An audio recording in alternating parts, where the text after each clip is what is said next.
বোনের সাথে আজকে ডেটে গিয়েছিলাম। আমার ছোট্ট বোনটা অনেক দিন আগে থেকেই আবদার করছিল ওকে ঘুরতে নিয়ে যাওয়ার জন্য। আমার বোন মাদ্রাসাতে থাকে, যেহেতু সবসময় বাড়ি আসতে পারে না, তাই আসলেই আমার কাছেই বায়না করে কোথাও ঘুরতে নিয়ে যাওয়ার জন্য বা স্পেশাল কিছু ওকে রান্না করে খাওয়ানোর জন্য।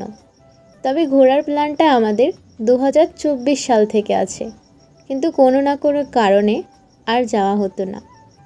কিন্তু মাদ্রাসাতে যাওয়ার সময় আগের বারে খুবই কান্নাকাটি করেছিল, তাই এবারে ঘরে আসতেই সব কাজ ফেলে দুজনে বেরিয়ে পড়লাম বারাসাত সিরাজ উদ্যানে।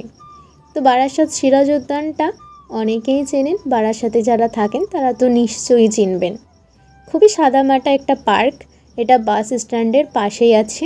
পার্কটিতে আকর্ষণীয় তেমন কিছু না থাকলেও এই ব্রিজটা কিন্তু আমার বেশ ভালোই লেগেছিল, তাই তো এখানে আমরা একটু হাঁটা চলার ভিডিও করে নিয়েছিলাম গাইস।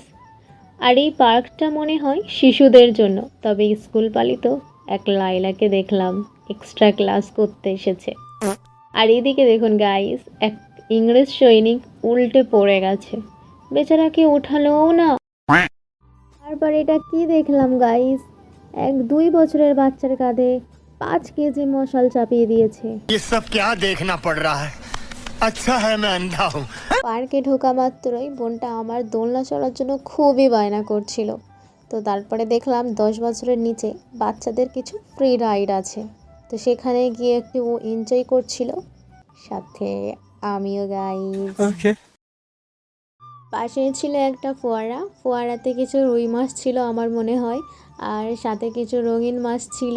তো মাছগুলো আমাকে দেখে লুকিয়ে পড়েছিল, মনে করছিল হয়তো ওদেরকে আমি নিয়ে যাব, রান্না করব।